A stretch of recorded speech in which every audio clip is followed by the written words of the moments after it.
friends, how are you? All well? Good. This is chapter 4's lecture about projectile motion. बहुत ही interesting topic है, बहुत ही मजा आने वाला है. ठीक है, वीडियो शायद थोड़ा लंबा हो जाएगा, लेकिन ओके. पहले तो ये समझते हैं कि व्हाट इज प्रोजेक्टाइल मोशन. तो जब कोई क्रिकेटर अपने बल्ले से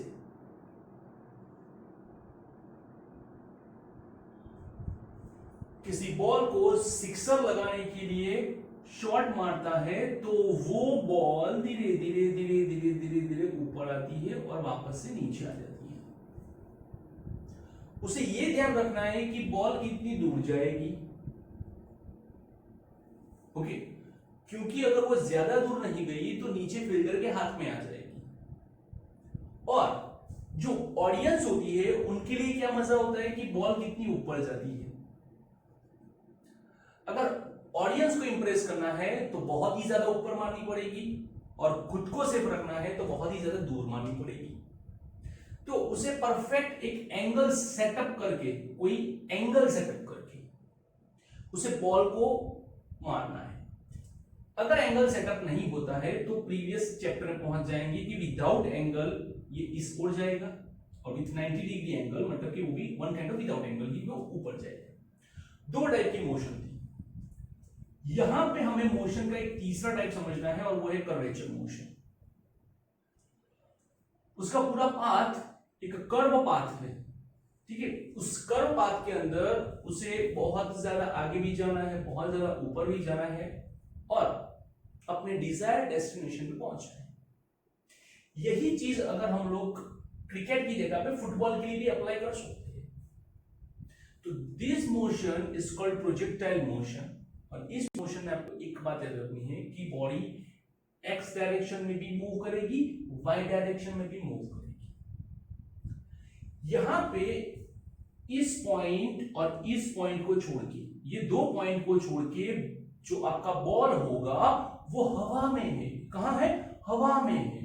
हवा, एयर में. और जब कोई बॉडी एयर में आ जाती है तो उसके ऊपर जो एक्सेलरेशन लगता है वो है ग्रेविटेशनल एक्सेलरेशन. ग्रेविटी का एक्सेलरेशन लगता है, और ग्रेविटी का एक्सेलरेशन जो है वो है डाउनवर्ड डायरेक्शन में. सिर्फ और सिर्फ ग्रेविटेशनल एक्सेलरेशन, और वो भी डाउनवर्ड डायरेक्शन में. That means vertical direction. That means यहां पे हॉरिजॉन्टल एक्सेलरेशन आपको नहीं मिलेगा. हॉरिजॉन्टल एक्सेलरेशन नहीं मिलेगा, इसका मतलब ये हुआ कि इस रास्ते पे जो एक्सेलरेशन है वो है जीरो.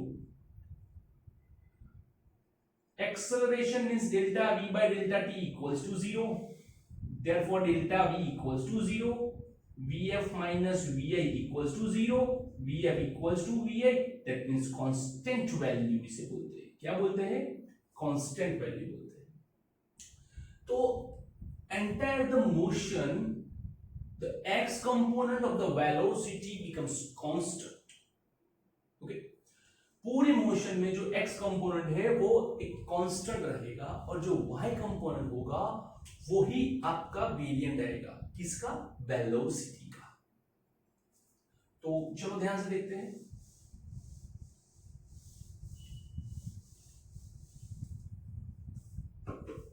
ये बॉडी जो है, here motion under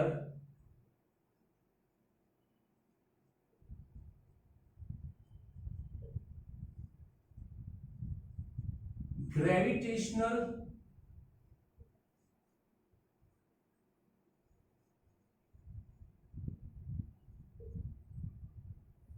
acceleration. That means कि जो ये मोशन है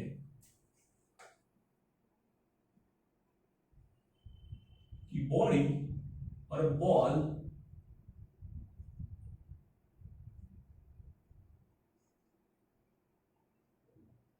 परफॉर्म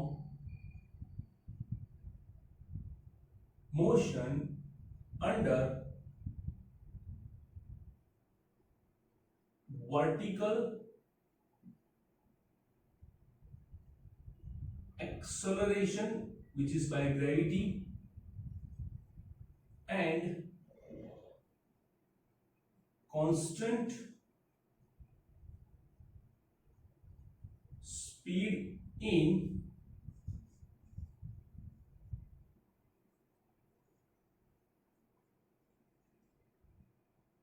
horizontal। तो यहां पे जो बॉडी परफॉर्म करेगी मोशन वो अंडर द ग्रेविटी मतलब कि under the acceleration of the gravity होगा, जिसके कारण जो उसका एक्सेलरेशन है ए वो सिर्फ और सिर्फ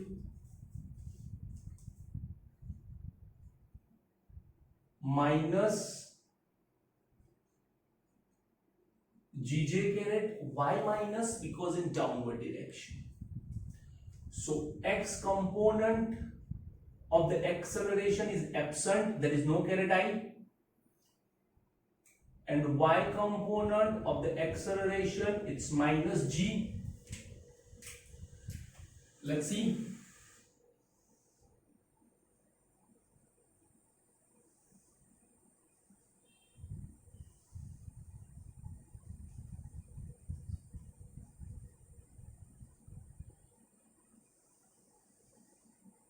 This is a projectile motion, but as we know that कि ये जो है वो पूरा पाथ है, ठीक है, and the tangent of the path shows the direction of velocity।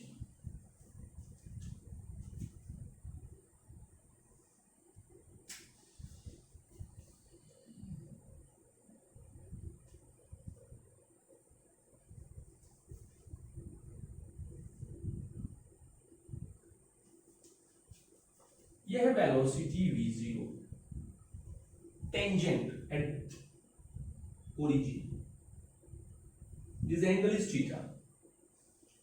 so it has two components, first is x component v0x, another is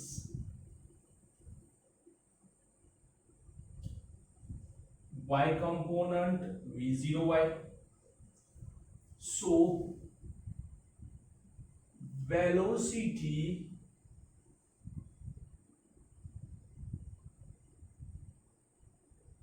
makes an angle with x axis, therefore it has a two components v0x and v0y। v0x means v0, और हमें पता है कि जो angle है वो किसके साथ बन रहा है, x एक्सिस के साथ। अगर एंगल x एक्सिस के साथ है तो x एक्सिस के लिए cos थीटा और दूसरे के लिए sin थीटा। जिस एक्सिस के साथ एंगल बनेगा उसका कंपोनेंट आपको cos डालना पड़ेगा। v0x is equals to v0 cos theta and v0y is equals to v0 sin theta. Okay, so these are the two components। Okay, अब यहाँ पे हम लोग परफॉर्मेंस की डिस्कशन करेंगे कि परफॉर्म कैसे होता है, पूरा ये मोशन है वो कैसे बनेगा।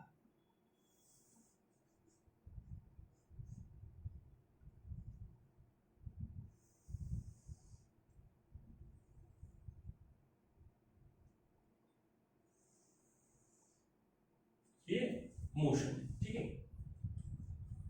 अब यहां पे कुछ टेंजेंट्स ड्रॉ करेंगे कुछ कुछ डिस्टेंस पे।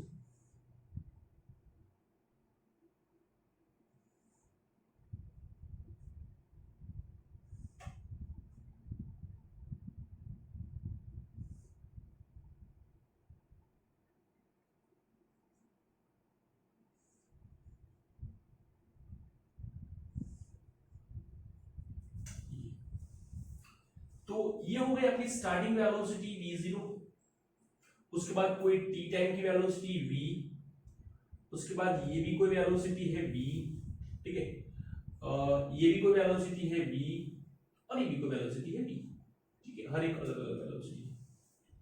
अब बात करते हैं कंपोनेंट्स की।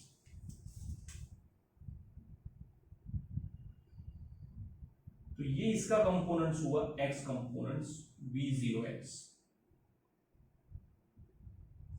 और ये हो गया आपका v0y। सेम वे ये हो गया आपका v0x। Why v0x? Because v0 is constant in entire motion.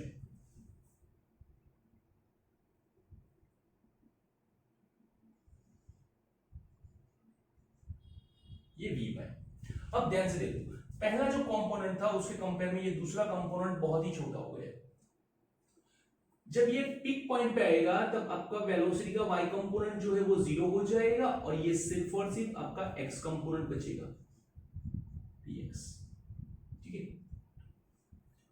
Same thing 0 बनने के बाद अब एक्सेलरेशन उसे नीचे की ओर लाएगी, और जब वो नीचे की ओर आएगा तो यहां पे उसका पहले का पहला y कंपोनेंट मिलेगा vy,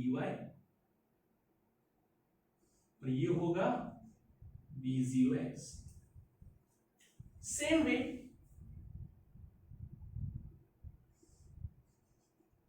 ये दूसरा vy और ये v0x।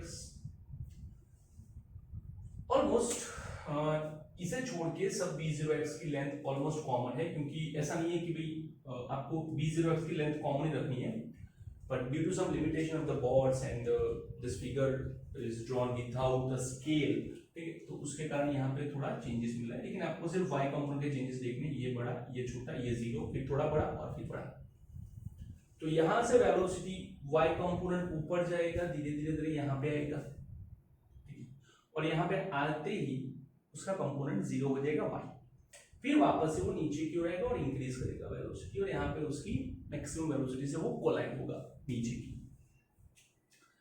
तो ये हमारी पूरी कंसेप्चुअल फिगर। अब हमें ये पता है कि ये हर एक सेकंड पे अलग अलग अलग अलग अलग अलग अलग अलग मूव कर रहा है, हर एक सेकंड पे डिफरेंट डिफरेंट डिफरेंट मोशन दिख रहा है। तो हमें ये फाइंड करना है कि एग्जैक्ट t सेकंड पे what is the velocity and what are the displacements। तो at t second the x component of the velocity is v0x plus axt। v0x it is v0 cos theta plus 0, vx बराबर v0 cos theta number 1। Okay, तो यहां पे देखो ध्यान से कि equation के अंदर वेलोसिटी का जो x कंपोनेंट है उसमें टाइम नहीं है, independent from the time, just वो एंगल पे डिपेंड करेगा और इनिशियल वेलोसिटी पे, और ये दोनों एंटायर द मोशन कांस्टेंट रहेंगे। ठीक है, तो ये जो एक काम करते हैं, ये जो एंगल है इसे हम थीटा नहीं थीटा 0 मेंशन कर देते हैं ताकि ये कोई दिक्कत पैदा ना करे।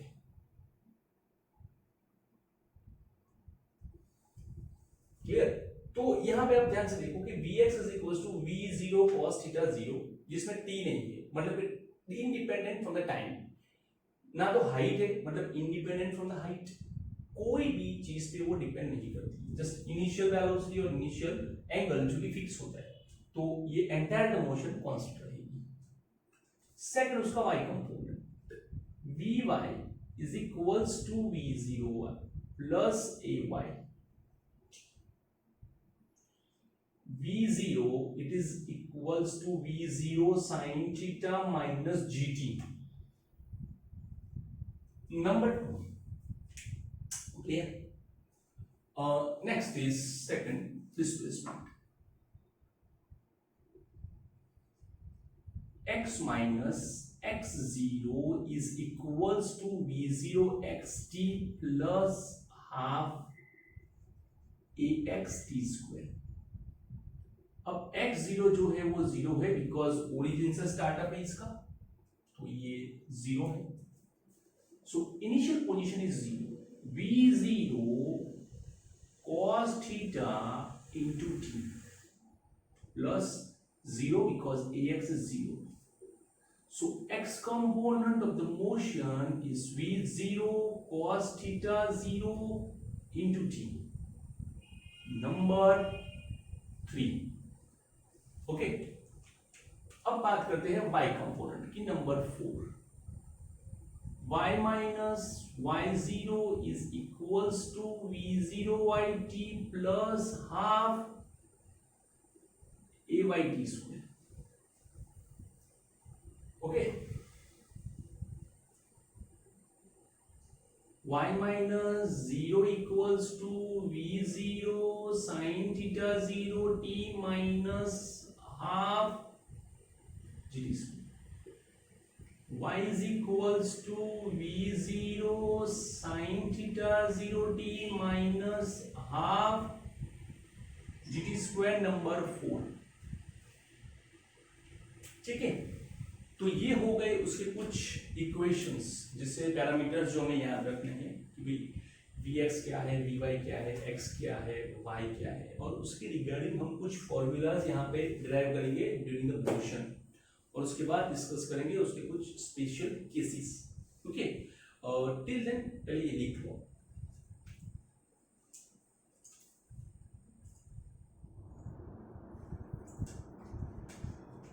Let's go. First derive equation of projection. ये इक्वेशन ऑफ प्रोजेक्शन क्या होता है?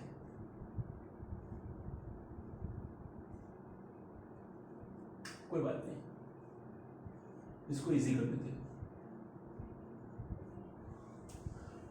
Equation of path.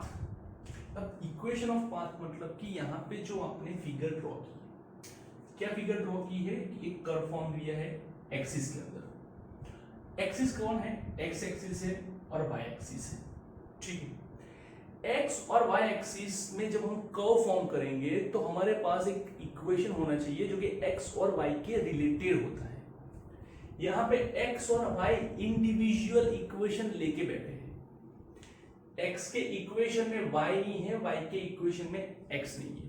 एक एग्जांपल देता हूं, देखिए. एक्स के इक्वेशन में टी है, मतलब कि S T change x change. Okay, x की वैल्यू चेंज होती रहेगी, तो इसे बोलते हैं एक्स और टी का रिलेशन. सेम यहां पे देखो, टी का रिलेशन वाई के साथ भी है कि टी चेंज होगा, वाई चेंज होगा. This is a equation of the relation between Y and T. Same thing we require the relation between X and Y, but वो तो है नहीं.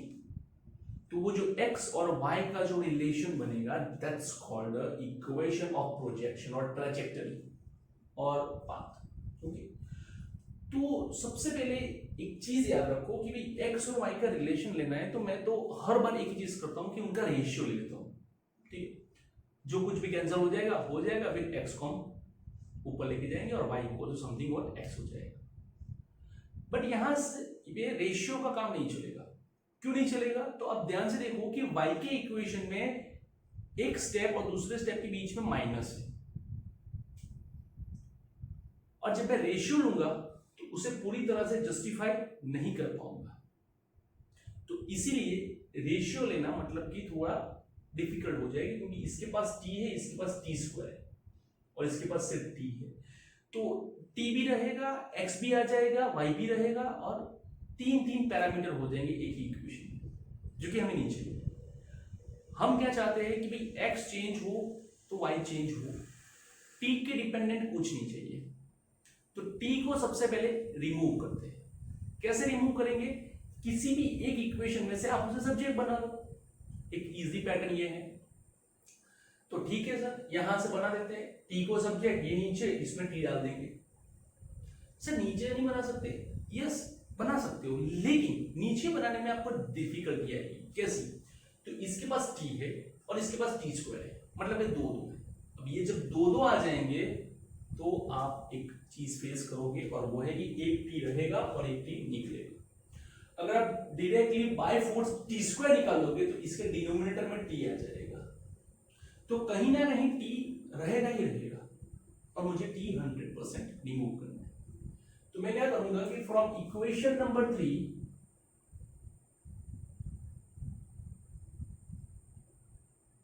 t is equals to x divided by v0 cos theta 0, v0 cos theta 0 को नीचे लेके आओ. Now use this t.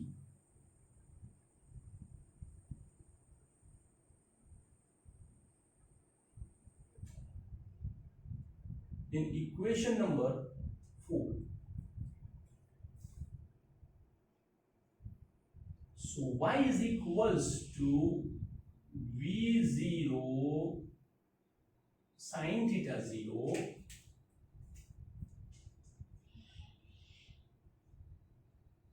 x by v0 cos theta 0 x t की जगह पे लिखोगे आप यहाँ पे, और इस t की जगह पे भी आप यही चीज लिखोगे, तो हाफ g, और t की जगह पे मेंशन होगा x divided by v0 cos theta 0 whole square. Now y is equals to पहले तो एक काम करो, ये v0 इस v0 को कैंसिल करो, sin theta 0 upon cos theta 0 मतलब कि x tan थीटा 0 माइनस ये g, ये x square divide by v0 square cos square, और ये 2, तो ये हो गया इक्वेशन ऑफ ट्रैजेक्टरी, ये हो गया इक्वेशन ऑफ ट्रैजेक्टरी. क्लियर? तो अब ध्यान से देखो, यहां पे एकदम शांति से देखो क्या नजर आ रहा है. y और x का रिलेशन, y और x का रिलेशन, यहां पे y एक पावर में है, y has a single power raise to 1, और यहां पे एक टर्म ऐसी है जिसके पास 2 पावर है x का. तो जब इन दोनों में 1-2 पावर का रिलेशन हो, 1-2 पावर का, तो वो ऑलवेज एक कर्व फॉर्म बनाएगा, ये कर्व फॉर्म. ठीक है, अगर 1-1 का रिलेशन होगा तो वो स्ट्रेट लाइन बनाएगा किसी भी टाइप की, और अगर ये 1-2 का रिलेशन होगा तो वो कर्व फॉर्म बनाएगा, और इस कर्व फॉर्म को हम लोग बोलते हैं पैराबोला. क्या बोलते हैं? पैराबोला. पैराबोला नहीं, बोला तो बोला, लेकिन पैराबोला. ठीक है, तो this curve is called parabola. This equation of parabola. Okay, तो ये जो हमारा पूरा ट्रैजेक्टरी का इक्वेशन था वो पैराबोला पे डिपेंडेंट है. अब हम लोग मैक्सिमम हाइट और मैक्सिमम टाइम में जाएंगे. ठीक है, इससे पहले ये लिख लो,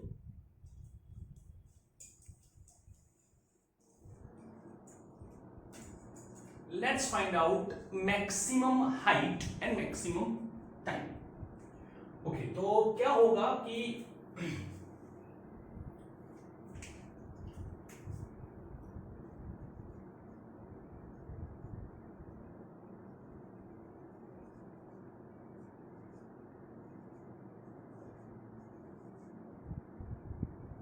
पहले एक काम करते हैं, मैक्सिमम टाइम फाइंड कर लेते हैं. What is maximum time? तो एक सिंपल है, इसमें कुछ बड़ी बात नहीं है. Time to achieve, otherwise time required to reach, time to achieve maximum height, time to achieve maximum height is called maximum time. Okay, अब इस ट्रैजेक्टरी के अंदर हम लोग एक चीज देखेंगे और वो इसके लिए बहुत ही इंपॉर्टेंट है.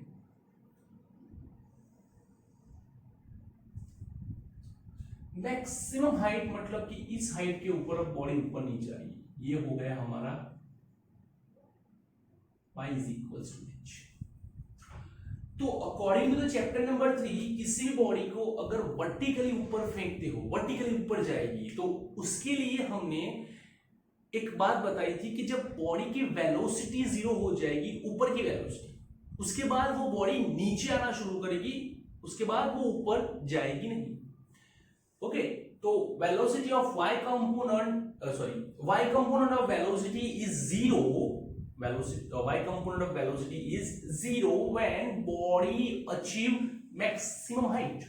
मतलब कि इस पॉइंट पे वेलोसिटी का जो y कंपोनेंट है वो 0 हो जाएगा, और हमारे पास फॉर्मूला है वेलोसिटी का y कंपोनेंट। तो take vy is equals to 0 in equation number 2। Vy is equals to v0 sin theta 0 minus gt। ये फॉर्मूला हमारा है, उसके अंदर Vy इक्वल्स टू 0 पुट कर दो,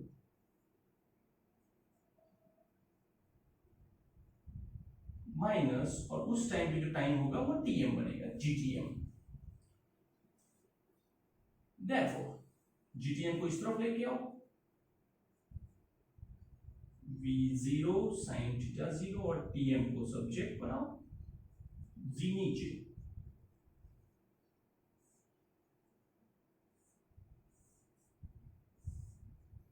ये हो गया हमारा मैक्सिमम टाइम अचीवमेंट।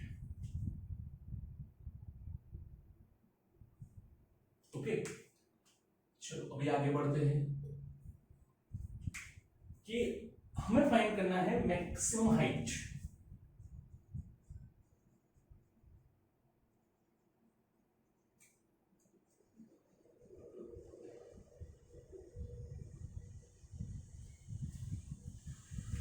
ओके, तो height well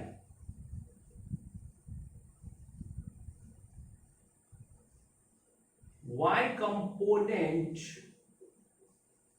of velocity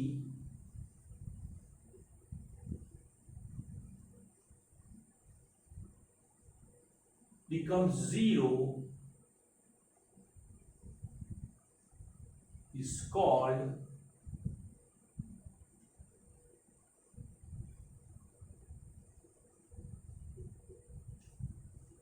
maximum height। Okay, तो हाइट मतलब कि क्या होता है, y होता है, हाइट मतलब कि y होता है। तो ये हमारा y है, तो उसका फॉर्मूला हम लिखेंगे y, v0 sin theta 0 t minus half gt²। अब मैक्सिमम हाइट मतलब ये पॉइंट, और उस पॉइंट के लिए हम y इक्वल्स टू h लिखेंगे, और जब h आएगा तो वो जो टाइम पीरियड होगा वो कितना हो जाएगा, tm हो जाएगा। क्या हो जाएगा, tm हो जाएगा।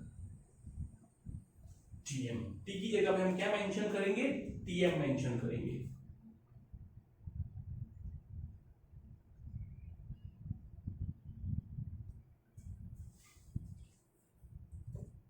ओके, तो tm की वैल्यू हमारे पास है, वो डाल देते हैं ऊपर।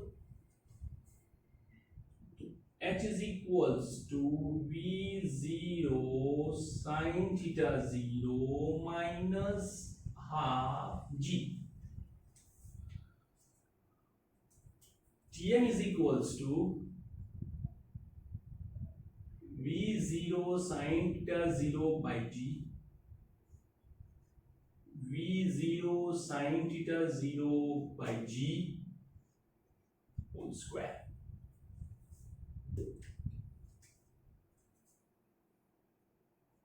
h v0 square sin square by g minus half g v0 square sin square theta 0 by g square। 1g कैंसल, v0 square sine square theta 0 by g, v0 square sine square theta 0 by g, ये पूरा common ले लो, ये पूरा common ले लो, ठीक है। तो ये हो जाएगा 1 माइनस ये भी common, v0 square sine square by g, तो half, so 1 minus 1 by 2 it's 1 by 2, तो फॉर्मूला हो जाएगा v0 square sine square theta by 2g, ठीक है। तो ये हो गया हमारा फॉर्मूला ऑफ मैक्सिमम हाइट। अब देखेंगे रेंज और टाइम ऑफ फ्लाइट, उससे पहले आप लिख लो।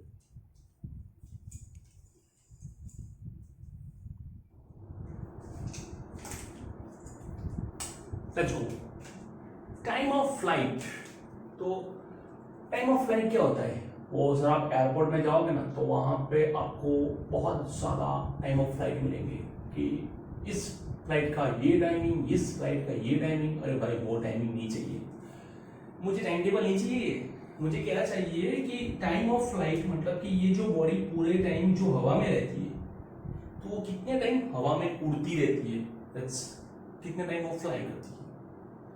तो टाइम पीरियड और टाइम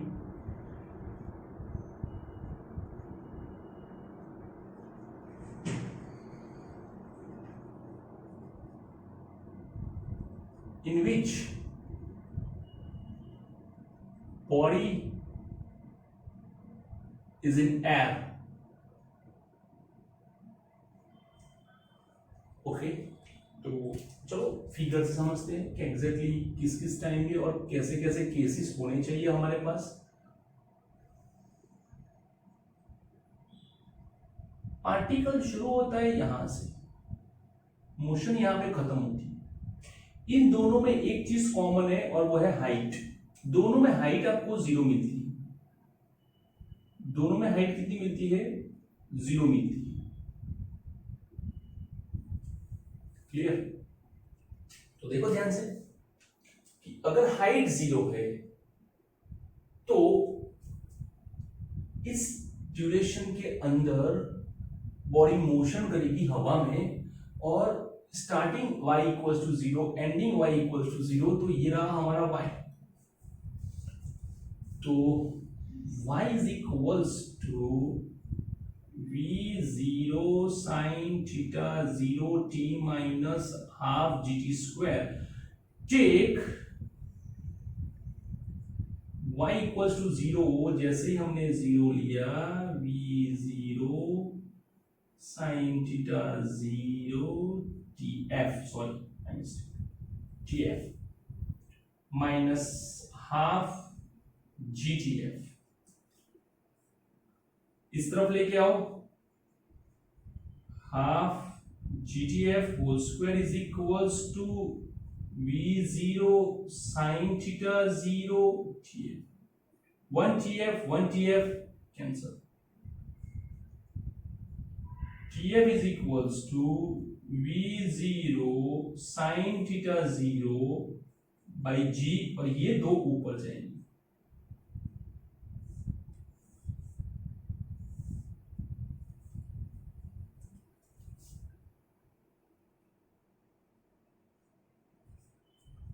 लेकिन ये जो फॉर्मूला है v0 sin theta 0 by g, वो तो tm का फॉर्मूला है, तो it is 2 times of tm। कैसे हुआ ये चमत्कार, तो हमें पता है कि ये मैक्सिमम हाइट है, ऊपर जाने के लिए जितना टाइम लगता है उतना ही टाइम नीचे आने के लिए लगता है, तो हो गया डबल टाइम, ऊपर जाने का टाइम tm, नीचे आने का टाइम tm, टोटल 2 tm, और उस ड्यूरेशन में बॉडी हवा में रहती है, ओके। फिर आएगा range. What is the range, range मतलब कि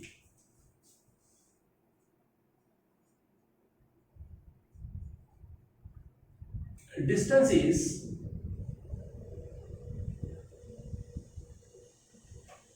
covered by body, distance is covered by body on horizontal path.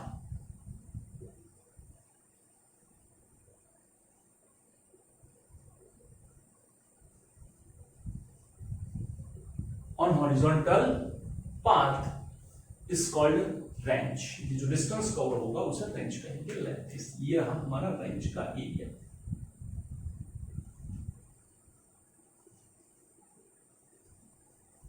Clear? तो ये हमारी रेंज है। चलो आगे बढ़ते हैं। रेंज मतलब एक्स डिस्टेंस। एक्स डिस्टेंस का फॉर्मूला है X. So X is equals to v0 cos theta 0 into T. तो मोशन स्टार्ट यहां से शुरू होता है और यहां पे खत्म होता है। इस पूरा जो टाइम पीरियड है that is called time of flight. यहां से यहां पहुंचने में जो पार्टिकल टाइम लेता है that's called time of flight. तो जैसे ही आप रेंज बनाओगे वैसे ही वो जो टाइम था वो कोई सिंपल टाइम नहीं होगा, टाइम ऑफ फ्लाइट होगा। फिर से देखो, यहां से मोशन स्टार्ट होती है और यहां पे एंड होती है। इन दोनों पॉइंट के बीच का जो टाइम पीरियड है वो है time of flight. r is equals to v0 cos theta 0, जो tf है वो है 2v0 sin theta by g।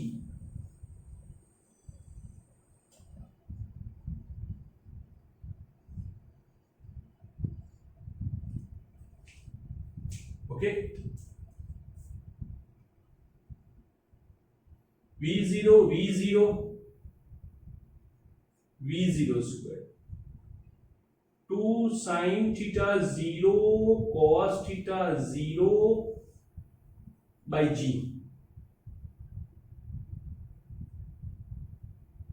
ये हो गया sin 2 थीटा।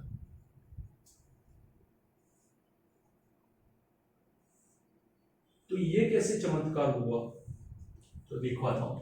ये मैथ्स का फॉर्मूला है कि भाई जब भी आपको 2 times sine theta into cos theta मिले तो वो हो जाएगा साइन 2 थीटा। कितना हो जाएगा? साइन 2 थीटा हो जाता है। ये मैथ्स का फॉर्मूला है, जो मैथमेटिक्स के स्टूडेंट्स हैं उन्हें याद होगा। ठीक है, तो ये हो गई हमारी रेंज, ये हो गया हमारा टाइम ऑफ फ्लाइट। ये दोनों इक्वेशंस आपको अच्छी तरह से याद रखने पड़ेंगे। ओके, तो ये लिख लो। इसके बाद हम लोग जाएंगे कुछ केसेस में कि भाई कोई केसेस जो है वो कैसे कैसे केसेस आते हैं उसमें लिख जाएंगे। ठीक है, उससे पहले आप लिख लीजिए।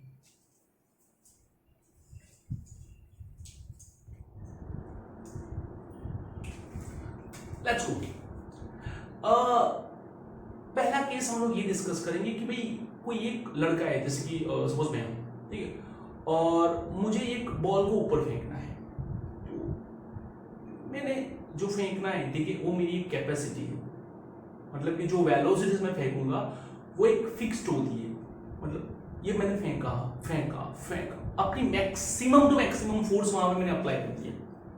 ठीक है, लेकिन बॉल उतना ऊपर नहीं जा रहा है। अगर maximum to maximum force apply करने के बाद भी अगर आपको बॉल की हाइट चेंज करनी है, तो आप क्या कर सकते हो? तो सबसे पहले जो है वो जो हाइट है उस हाइट को भी आप मैक्सिमम बनाओ ना। हाइट को भी आप मैक्सिमम बनाओ। हाँ, मैक्सिमम हाइट है, उसका मैक्सिमम हाइट तो कितनी मैक्सिमम वो देखो। तो हाइट के फॉर्मूला में मेरे पास जो v0 है वो एक लिमिटेड है, उससे ज्यादा मैं नहीं जा सकता। यहाँ पे g जो है वो फिक्स है, मतलब कि साइन की वैल्यू जो है वो मुझे मैक्सिमम करनी पड़ेगी। तो यहाँ पे हम लोग करेंगे to be use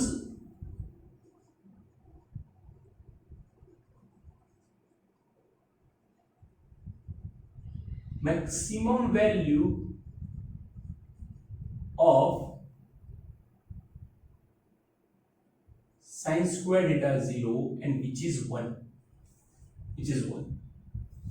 so therefore square root निकालोगे तो भी वही रहेगा 1। थीटा 0 कितना होता है 90 degree, that means pi by 2।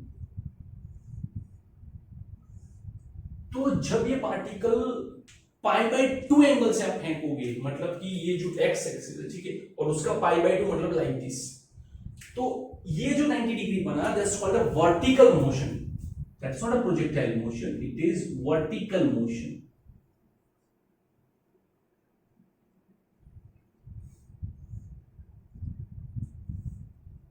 X और ये वाई, ठीक है, इसे मैं यहां से फेंकूंगा ये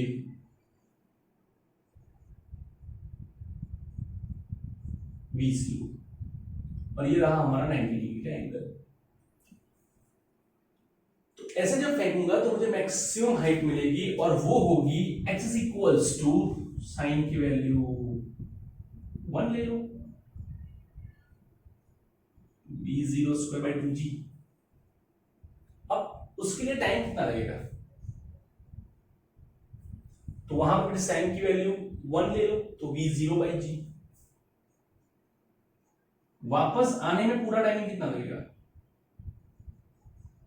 2tm 2v0 बाई g। ये हॉरिजॉन्टल डिस्टेंस कितना कवर होगा v0 square sine 90 cos 90 by G, and cos 90 जो है वो है 0, कॉस 90 जो है वो है 0, ठीक है। Let me check that you can see 0, yes of course। तो जब हम 90 डिग्री से प्रोजेक्टाइल करेंगे तो कुछ ऐसी मोशन होगी, और हॉरिजॉन्टल डिस्टेंस बिल्कुल भी कवर नहीं होगा, और वो हमने थर्ड चैप्टर में देखा था। अब बात करते हैं रेंज को मैक्सिमम बनाने की। R से R मैक्सिमम तक जाना है मुझे, मतलब कि मुझे रेंज को इतनी ज्यादा मैक्सिमम बनानी है कि वो कितना दूर चले जाए। तो उसके लिए क्या होगा, तो सेम फॉर्मूला, उसमें भी साइन है। तो यहां पे आपको जो साइन थीटा नहीं है, इस बार 2 थीटा है, उसे आप 1 बनाओगे, मैक्सिमम जो होगा वो 1 होगा। तो जो एंगल है, और वो एंगल कितना है 2 थीटा, वो कितना हो जाएगा 90 degree, 45 degree.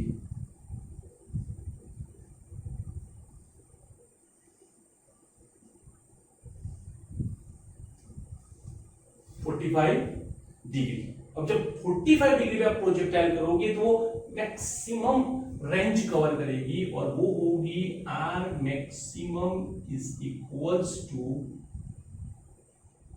V0 square by g. मतलब आपको ये 1 लेना है, और ये हो जाएगी V0 स्क्वायर बाई जी। उस टाइम पे हाइट क्या होगी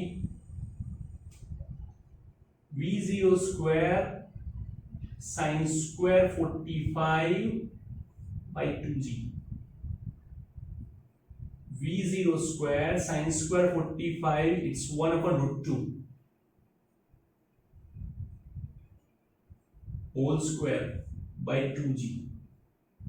ये √2 का स्क्वायर 2 हो जाएगा, और h मिलेगा V0 square by 4g। But V0 square by g is what, it's R maximum.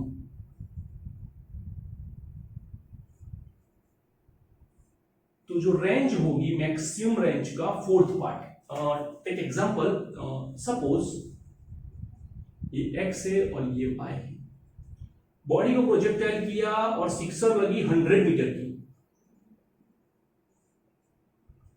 अगर बैट्समैन ने 45 डिग्री पे शॉट लगाया है, तो ये हाइट उसका फोर्थ पार्ट होगा, मतलब कि 25 मीटर होगा, 25 मीटर लगेगा। क्लियर?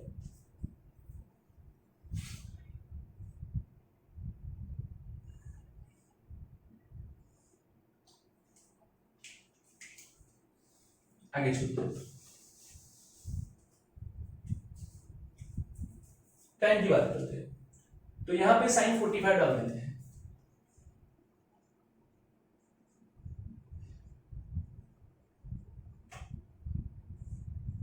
बाई जी, मतलब कि 1/√2।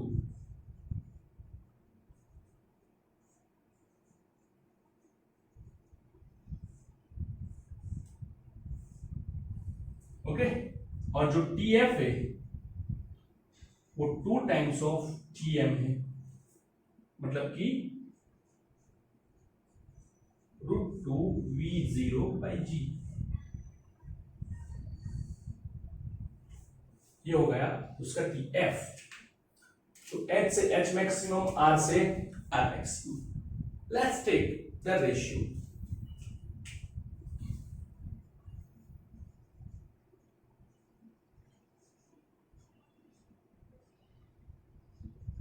H2R h/r h v0 square sin square theta 0/2g r 2 times v0 square sin theta 0 cos theta 0/g। ये रहा 2 times v0 square sin theta 0 cos theta 0/g। ये g cancel, one sine cancel, v0 square cancel. So h/r is equals to, ऊपर बचेगा sin theta 0, नीचे 2 2 4 cos theta 0, sin upon cos 10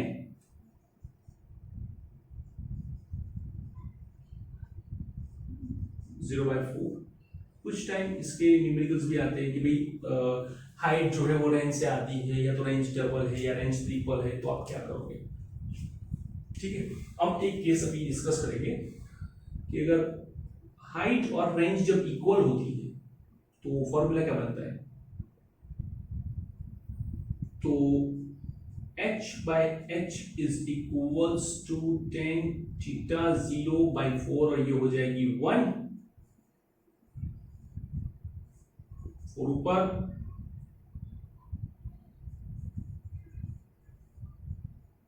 is equals to 4 theta 0, it's nearly 76 degree. जब 76 degree पे कोई body projectile होगी तो उसकी जो हाइट है वो उसके रेंज जितनी होगी। अगर क्रिकेटर ने शॉट मारा, ठीक है, और 76 डिग्री तक उसने बैट घुमाया, तो अगर बॉडी 20 मीटर ऊपर जाएगी उसे 20 मीटर ही लॉन्ग डिस्टेंस कवर करेगी। तो ये थे कुछ केसेस। ठीक है, फटाफट लिख लो, आगे भी जाना है।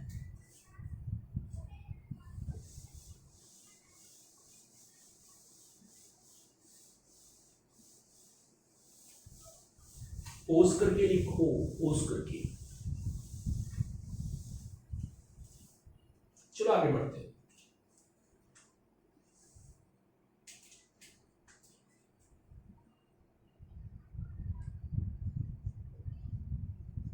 For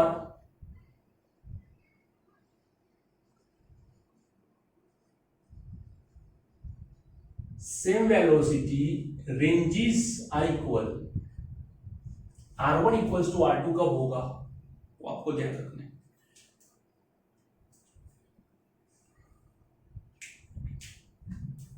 इसका जो डेरिवेशन है वो इलस्ट्रेशन में दिया है, तो हम वहां पे डिस्कस करेंगे, और इलस्ट्रेशंस जो है वो मैं बनाऊंगा। ये रहा एक प्रोजेक्शन।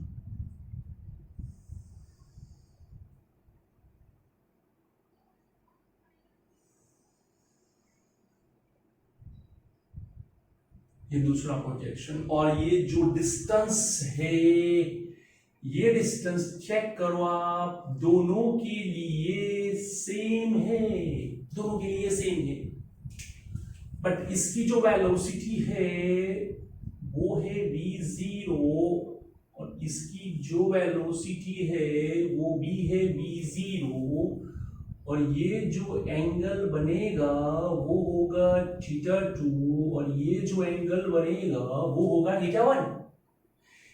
तो when θ1 प्लस θ2, अगर ये दोनों 90 हो जाते हैं, दोनों 90, θ1 प्लस θ2 इक्वल टू जब ये 90 हो जाएंगे, then angles are equal. Suppose अगर थीटा 1 आपका 30 डिग्री है तो थीटा 2 उसका 60 हो जाएगा, 60 + 30 90। Okay, let's take it, check करते हैं रेंज की वैल्यू। V0 स्क्वायर बाई जी, एक बार 30 डिग्री यूज करते हैं, sin 30 cos 30। V0 square by 2 sin 30 1/2 cos 30 √3/2 to cancel √3/2g, √3/2g, ये होगी एक रेंज। अगर एंगल ये जो मैंने थीटा 1 था वो 30 डिग्री यूज किया, अब जो थीटा 2 है अगर वो 60 डिग्री यूज करूंगा तो क्या होगा? V0 square by G 2 sin 60 cos 60,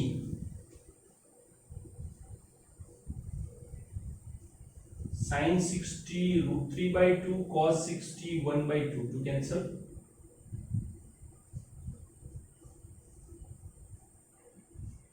√3 V0 square by 2g। तो ये दोनों सेम हो गए और एंगल का एडिशन 90। सेम थिंग अगर 45 डालोगे तो भी वो रहेगा। अगर सपोज cos 0 ये 0 ले लिया, सपोज थीटा इक्वल टू 0 तो sin 0 0 रेंज इज 0। अगर 90 ले लिया तो cos 90 इज 0, रेंज इज 0, 0 + 90 90। तो जब एंगल इक्वल हो जाएंगे, सॉरी एंगल का एडिशन इक्वल हो जाएगा तो रेंज इक्वल हो जाएगी। अब बात करते हैं काइनेटिक एनर्जी की।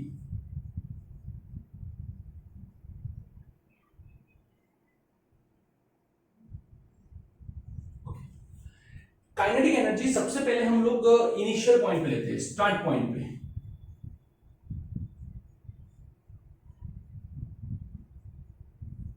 तो K = ½ mv² है, स्टार्टिंग वेलोसिटी ये है। अगर बीच में कहीं पे भी चाहिए तो आपको v फाइंड करना है, v का x कंपोनेंट, v का y कंपोनेंट, देन उसका मैग्नीट्यूड आप यूज करना है। लेकिन अगर आपको मैक्सिमम हाइट पे चाहिए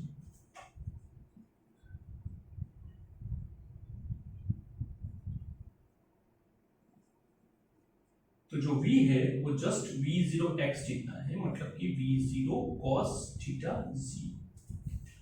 तो जो काइनेटिक एनर्जी है K = ½ mv², ½ mv0x², ½ mv0² cos² θ0।